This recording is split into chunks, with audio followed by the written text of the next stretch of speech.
வணக்கம். நம்மவர் டிவி செய்திகள். புதுச்சேரியில் பூர்வீக ஆதிதிராவிடர்களுக்கு வழங்கப்படும் இடஒதுக்கீட்டு சலுகைகளை புலம்பெயர்ந்த ஆதிதிராவிடர்களும் வழங்க வேண்டும் என்ற நீதிமன்ற உத்தரவை அமல்படுத்த வேண்டும் என விழுப்புரம் நாடாளுமன்ற உறுப்பினர் ரவிக்குமார் புதுச்சேரி துணைநிலை ஆளுநரை சந்தித்து மனு அளித்தார். விழுப்புரம் நாடாளுமன்ற உறுப்பினர் ரவிக்குமார் புதுச்சேரி துணைநிலை ஆளுநர் கைலாசநாதனை இன்று ராஜ்நிவாசில் சந்தித்து மனு ஒன்றை அளித்தார். அந்த மனுவில் புதுச்சேரியில் உள்ள பூர்வீக ஆதிதிராவிடர்களுக்கு வழங்கப்படும் கல்வி வேலைவாய்ப்பு உள்ள இடஒதுக்கீடுகளை சலுகைகளை புலம்பெயர்ந்த ஆதிதிராவிடர்களுக்கும் வழங்க வேண்டும் என்ற உச்சநீதிமன்ற தீர்ப்பை புதுச்சேரியில் அமல்படுத்த வேண்டும் என வலியுறுத்தப்பட்டிருந்தது. அதனையடுத்து ஆளுநர் மாளிகை வெளியே செய்தியாளர்களை சந்தித்த MP ரவிக்குமார், புதுச்சேரியில் பல ஆண்டுகளாக புலம்பெயர்ந்த ஆதிதிராவிடர்கள், பூர்வீக ஆதிதிராவிடர்கள் என்ற பாகுபாடு இருப்பதால் கல்வி வேலை வாய்ப்பில் இடஒதுக்கீடு இல்லாமல் புலம்பெயர்ந்த ஆதிதிராவிடர்கள் புறக்கணிக்கப்பட்டு வருகின்றனர். எனவே பூர்வீக ஆதிதிராவிடர்களுக்கு வழங்கப்படக்கூடிய அனைத்து இடஒதுக்கீடு சலுகைகளையும் புலம்பெயர்ந்த ஆதிதிராவிடர்களுக்கும் வழங்க வேண்டும் என உச்சநீதிமன்ற தீர்ப்பு என்றும் புதுச்சேரியில் நடைமுறைப்படுத்த வேண்டும் என்றும் தெரிவித்துள்ளார். ஜிப்மரில் வசதி இல்லாத காரணத்தினால் அண்டை மாவட்ட புற்றுநோய் உள்ளிட்ட உயர் வகை நோய்களுக்கு சிகிச்சை மறுக்கப்படுகிறது.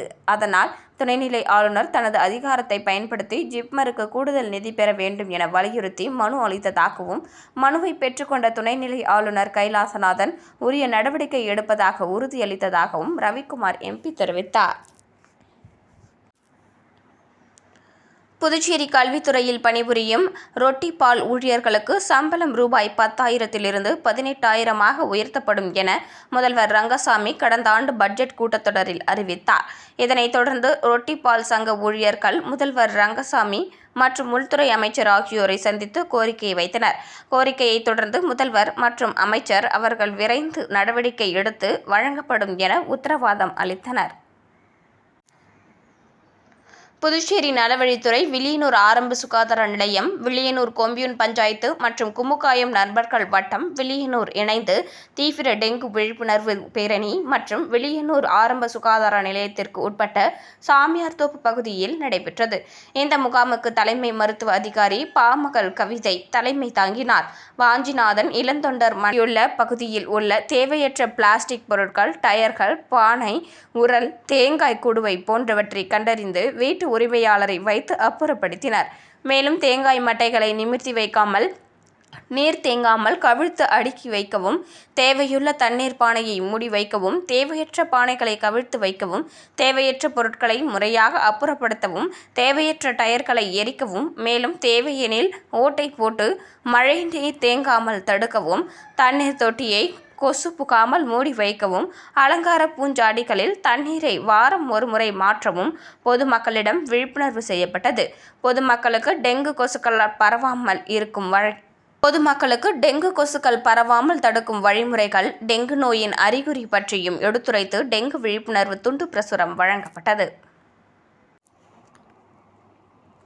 புதுச்சேரி ராமானுஜர் மடத்தில் எழுந்தருளியிருக்கும் அனந்தரங்கநாதர் கோவிலில் கிருஷ்ணர் ஜெயந்தியை முன்னிட்டு உரியடி திருவிழா நடைபெற்றது. இதில் எதிர்க்கட்சித் தலைவர் சிவா கலந்து கொண்டு உரியடித்து நிகழ்ச்சியை துவக்கி வைத்தார். புதுச்சேரி ராமானுஜர் மடத்தில் எழுந்தருளியிருக்கும் ஸ்ரீ அனந்தரங்கநாதர் ஆலயத்தில் கிருஷ்ண ஜெயந்தியை முன்னிட்டு உரியடி திருவிழா நடைபெறுவது வழக்கம். அதன்படி இந்த ஆண்டு கிருஷ்ண ஜெயந்தியை முன்னிட்டு உரியடி திருவிழா வெகு விமரிசையாக நடைபெற்றது. இதில் கலந்து கொண்ட எதிர்க்கட்சித் தலைவரும் திமுக மாநில அமைப்பாளருமான சிவா உரியடித்து திருவிழாவை துவக்கி வைத்தார். தொடர்ந்து கோவில் தரப்பில் உரியடித்து கொண்டாடப்பட்டது. தொடர்ந்து ஸ்ரீ அனந்தரங்கநாதர் கோவிலில் வலம் வந்து பக்தர்களுக்கு அருள் பாலித்தார். இந்த நிகழ்ச்சியில் ஏராளமான பக்தர்கள் கலந்து கொண்டு ஸ்ரீ அனந்தரங்கநாதரை வழிபட்டு சென்றனர்.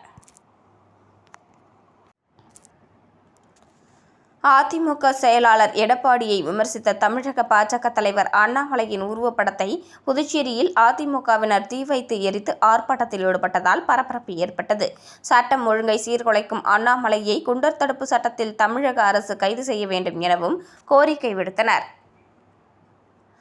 தமிழக முன்னாள் முதலமைச்சர் செல்வி ஜெயலலிதா மற்றும் எடப்பாடி பழனிசாமி பற்றி அவதூறாக பேசிய பாஜக மாநில தலைவர் அண்ணாமலையை கண்டித்து புதுச்சேரி அதிமுக மாநில செயலாளர் அன்பழகன் தலைமையில் உப்பளம் சாலையில் உள்ள அதிமுக தலைமை அலுவலகம் முன்பு கண்டன ஆர்ப்பாட்டம் நடைபெற்றது. இதில் கலந்து கொண்ட அதிமுக நிர்வாகிகள் அதிமுக தலைவர்களை விமர்சிக்கும் அண்ணாமலைக்கு எச்சரிக்கை விடும் வகையில் அண்ணாமலையின் உருவப்படத்தை கிழித்தும் செருப்பால் அடித்தும் உருவப்படத்தை தீ வைத்து எரித்தும் தங்களது கண்டனத்தை தெரிவித்தனர்.